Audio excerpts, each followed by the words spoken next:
जय हिंद everyone, this is Anshu and welcome back to YouTube channel. कैसे हो आप सभी? आई थिंक सभी से बड़े मस्त और ज़बरदस्त और बेस्ट हो गए। डिस्कस क्या करने वाला हूँ पहले आप सभी के साथ में शेयर कर देता हूँ।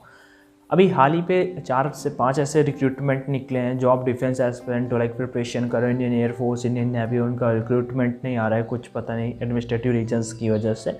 सो आप में से जो भी कैंडिडेट लाइक इन फॉर्म्स को फिल करना चाहते हैं डेफिनेटली कर सकते हैं। कुछ इसमें लाइक आप बोल सकता हूँ कि जैसे कि बीएसएफ का फॉर्म है, मतलब मैं 5 से 6 फॉर्म, यहाँ पे 5 फॉर्म आपको बताने वाला हूँ जिनके लिए मोस्टली आप सभी एलिजिबल होगे। तो जो भी फॉर्म जिस फॉर्म को फिल करना चाहता है कि इसके लिए क्या फ़ीस लगेगी, क्या एलिजिबिलिटी है, कितना आपका एज होना चाहिए, वो सारी की सारी चीज़ें मैं यहाँ पे शेयर करने वाला हूँ। तो 5 रिक्रूटमेंट यहाँ पे डिस्कस करूँगा और आप में से मैं उसके बारे में ऑलरेडी सारी की सारी चीज़ें ऑलरेडी शेयर कर चुका हूँ। तो अगर आपको उनके बारे में पूरा का पूरा जानना है या उनकी नोटिफिकेशन को खुद पढ़ना है तो वो फिर मैं ऑलरेडी टेलीग्राम पे या फिर यूट्यूब पे वीडियोस भी बनाकर अपलोड कर दें, तो आप उन वीडियोज़ को देख सकते हो या फिर उस पीडीएफ को जाके पढ़ सकते हो कि हाँ क्या क्या कितना सैलरी मिलेगा, एवरीथिंग ओके। फिर भी अगर आपका कोई डाउट है तो कमेंट सेक्शन में आस्क कर लीजिएगा, किसी भी रिक्रूटमेंट से रिलेटेड, तो मैं आपका रिप्लाई कर दूंगा। थोड़ा सा टाइम लग सकता है बट मैं रिप्लाई ज़रूर कर देता हूँ। चलो स्टार्ट करते हैं। यहाँ पे फर्स्ट नंबर है यहाँ पे सीआईएसएफ की कांस्टेबल की जो रिक्रूटमेंट आई है। अब सीआईएसएफ की जो कांस्टेबल की रिक्रूटमेंट आई है, इसकी फॉर्म फिलिंग की डेट मैं बता देता हूँ। 29 जनवरी से फॉर्म फिलिंग स्टार्ट हो चुका है और इसकी जो लास्ट डेट होने वाली है 4 मार्च होने वाली है। ठीक है, मैं एक बात यहाँ पे रिकमेंड करना चाहूँगा सभी को, जो भी कैंडिडेट इस फॉर्म को फिल करना चाहते हैं जल्दी से जल्दी फॉर्म को फिल कर दीजिएगा। अदरवाइज अभी वेबसाइट बहुत स्लो चल रहा है, जो भी कैंडिडेट फॉर्म को फिल कर रहे हैं तो बाद में तो बिल्कुल ब्लास्ट हो जाएगी। तो पहले फिल कर दोगे तो ज़्यादा अच्छा रहेगा। फीस 100 रुपये लग रही। अनरिजर्व ओबीसी और ईडब्ल्यूएस वालों का, SC/ST का कोई भी फीस इसमें नहीं होने वाला। एज 18 से 23 साल आपका होना चाहिए। सबसे पहले रनिंग होगा, देन 2-3 स्टेज में आपका रनिंग के सबसे पहला रनिंग एंड डॉक्यूमेंटेशन होगा, उसके बाद आपका मतलब कि रिटन टेस्ट होगा। समझ गए ना? 2 चीज़ें जो मुझे शेयर करनी थी इस रिक्रूटमेंट से रिलेटेड, केवल इतना ही। ऐसे मैं शेयर करूंगा, अब आपको समझ में आ गया होगा कि हाँ 18 से 23 साल मेरा एज है, मैं इस फॉर्म को फिल कर सकता हूँ। और सीआईएसएफ कांस्टेबल का लगभग 1149 पोस्ट हैं ऑल ओवर इंडिया पे। कैटेगरी वाइज पोस्ट, आपके स्टेट में कितनी पोस्ट है, एवरीथिंग मैंने ऑलरेडी शेयर कर रखा है। हो सकेगा तो मैं आई बटन पर वीडियो दे दूंगा या फिर आप चैनल पर जाके टेलीग्राम पर जाके उन वीडियोज़ को और उस PDF को पढ़ सकते हो, ऑफिशियल नोटिफिकेशन वाला। ठीक है, फर्स्ट रिक्रूटमेंट हो गया। अगर सेकेंड रिक्रूटमेंट की बात कर लेते हैं तो ESIC, ठीक है, और इसके बारे में डिस्कस कर लेता हूँ। तो देखो इसमें 3 पोस्टें निकली हुई हैं। फर्स्ट नंबर पे है आपका UDC, जो आपका ग्रेजुएट लेवल का जो कैंडिडेट ग्रेजुएट है वो इस फॉर्म को फिल कर सकते हैं। ये भी स्टेट वाइज है, ये भी स्टेट वाइज रिक्रूटमेंट है। आपको स्टेट में ही जॉब करने का मौका मिल जाएगा। दूसरी बात, आप दूसरे स्टेट के लिए भी फॉर्म को फिल कर सकते हो। वहाँ पे दूसरे स्टेट में लगभग आपको 2-2.5 साल जॉब करने के बाद आपको अपने स्टेट पर ट्रांसफर ले सकते हो। उसके बाद UDC के बाद आपका आ जाता है स्टेनोग्राफर, जो 10+2 लेवल का, मतलब 12 पास आउट होना चाहिए, और थर्ड आपका MTS। तो तीनों के लिए आप फॉर्म को अप्लाई कर सकते हो।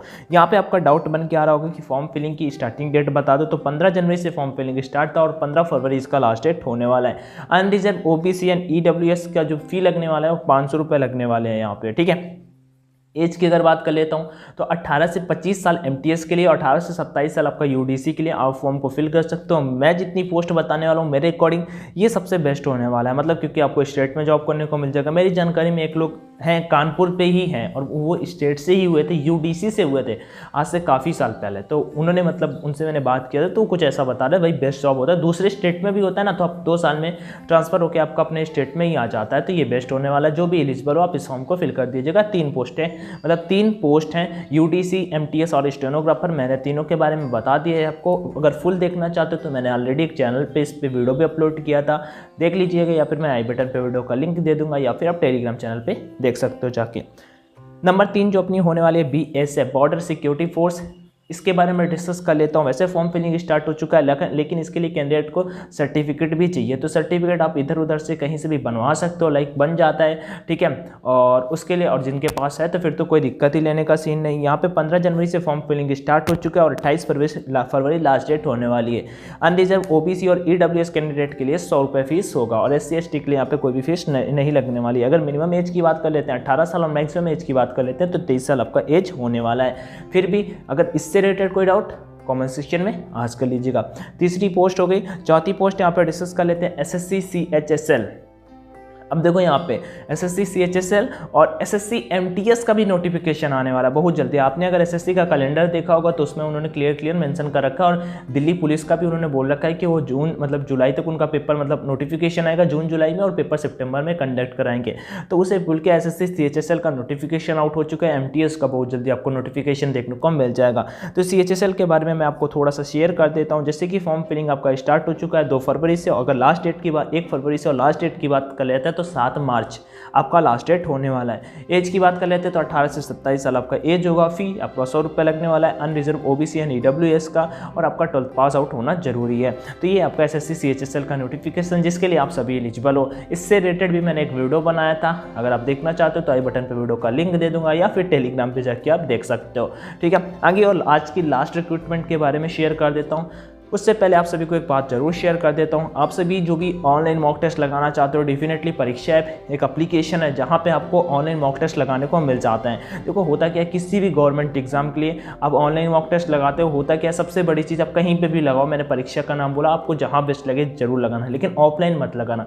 सबसे बड़ी चीज़ क्या होती है, टाइम को मैनेज करना। अगर टाइम मैनेज नहीं कर पा रहे हो तो पेपर में बैठते सोचते रहोगे, क्वेश्चन निकलते जाएंगे, टाइम निकलते जाएगा और आपको कुछ भी नहीं आने वाला। तो अगर पहले से ही आपने प्रैक्टिस की होगी तो डेफिनेटली आप वो टाइम को मैनेज कर पाओगे। इसीलिए मैं परीक्षा ऐप आपको रिकमेंड कर रहा हूं, जहाँ पे आपको ऑनलाइन हर एक गवर्नमेंट एग्जाम के लिए लगाने को मिल जाता है। यहाँ पे मैं आपको कुछ शो कर दूंगा कि किस तरह से करना है। परीक्षा ऐप ओपन कर लेना, जिस भी गवर्नमेंट एग्जाम के लिए एग्जाम पैक के लिए मैं यहाँ पे एसएससी सीएचएसएल का बता देता हूँ। तो आपको करना क्या होगा, एसएससी वाला सेक्शन सेलेक्ट करना होगा, सीएचएसएल पे सेलेक्ट करना होगा। 25 टेस्ट आपको 149 रुपीज़ में after using coupon code online D50, code होता है ONLINE D50। इस कोड का यूज कर लोगे छूट मिल जाएगी, समझ रहे हो, ये कितने की 50% जो डिस्काउंट मिल जाएगा। ठीक है, तो वो यहाँ पे मैं शो कर दूंगा, कर लीजिएगा। और ऑनलाइन मॉक टेस्ट लगाइए, जहाँ आपको बेस्ट लगे वहाँ करिएगा। मैं आपके लिए बोल रहा हूँ कि ऑनलाइन मॉक करोगे ना तो एक पेपर में आपको लगेगा, आपका कॉन्फिडेंस लेवल लाइक बूस्ट होगा कि हाँ आपने कुछ जब अच्छा स्कोर रहेगा तो डेफिनेटली करोगे। और यहाँ पे थोड़ा सा उसी इन्वायरमेंट में आप फील करोगे कि हाँ पेपर में दे रहा हूँ, ऑफलाइन में वो फील नहीं आता है।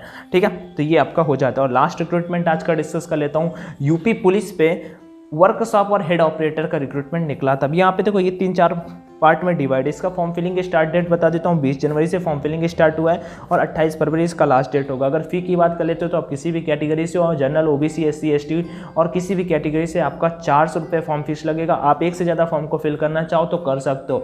ठीक है, लेकिन एक बात यहाँ पे मैंने उस पर मिस कर दी, यूडीसी, एमटीएस और स्टेनोग्राफर, आप तीनों के लिए उसमें भी फॉर्म को फिल करना चाहो तो कर सकते हो, बट वो एक स्टेट से होना चाहिए। ये नहीं कि आपने यूडीसी यूपी से भर दिया, स्टेनोग्राफर आपने तमिलनाडु से भर दिया। ये बात भी आप यहाँ पे ध्यान में रखना। ठीक है, अब जैसे उत्तराखंड पे चलो ठीक है, फॉर असिस्टेंट ऑपरेटर, मतलब मेरा कहने का मतलब यहाँ पर उत्तराखंड वाली बात क्लियर कर देता हूँ कि भाई आप किसी दूसरे स्टेट में फिल करना चाहो तो कर सकते हो, कोई दिक्कत लेने का सीन नहीं है। हाँ, और लेकिन ये याद रखना कि वहीं के लिए फिर अप्लाई करना, सारी की सारी पोस्टों के लिए, या फिर एक ही पोस्ट के लिए अप्लाई करना। अब यहाँ पे असिस्टेंट ऑपरेटर के लिए अगर एज, ये पुलिस वाली जो रिक्रूटमेंट थी 18 से 22 साल, इसमें 18 से 22 साल आपका एज होना चाहिए। असिस्टेंट ऑपरेटर के लिए, हेड ऑपरेटर के लिए आपका 20 से 28 साल आपका एज होना चाहिए। उसके बाद अगर इसमें टोटल पोस्ट की बात कर लेता हूँ तो 2430 पोस्ट टोटल होने वाली हैं। अब यहाँ पे फॉर्म फिलिंग मैंने आपको बता ही दिया 20 जनवरी से 28 फरवरी के बीच में। ठीक है, इसका सिलेबस भी काफ़ी अच्छा खासा, 400 नंबर, काफ़ी थोड़ा सा वाइड टाइप पे है, लेकिन आपको काफ़ी अच्छी खासी यहाँ पे पोस्टें देखने को मिल जाती हैं। फिर भी अगर आपका कोई डाउट आ रहा हो इन 5 रिक्रूटमेंट से रिलेटेड तो आप मुझसे कमेंट सेक्शन में डाउट्स को आस्क कर लीजिएगा, मैं डेफिनेटली आपका रिप्लाई कर दूंगा। बाकी वीडियो कैसा लगा, इन्फॉर्मेशन कैसी लगी, वो भी मुझसे कमेंट सेक्शन में शेयर कर सकते हो। बाकी वीडियो पसंद आया तो लाइक कर दीजिएगा, नहीं आया हो तो कोई बात नहीं। जय हिंद, वीडियो देखने के लिए thank you so much, all the best and take care everyone. Mock test जरूर लगाइए, ठीक है, जिससे आप अपने आप को जानते चलोगे, पहचानते चलोगे। बट उससे पहले एक बेसिक सी चीज़ शेयर कर देता हूँ, जब तक बेसिक नॉलेज नहीं होगी तब तक मॉक लगाने का भी कोई फायदा नहीं है। तो पहले सीखो, उसके बाद मॉक टेस्ट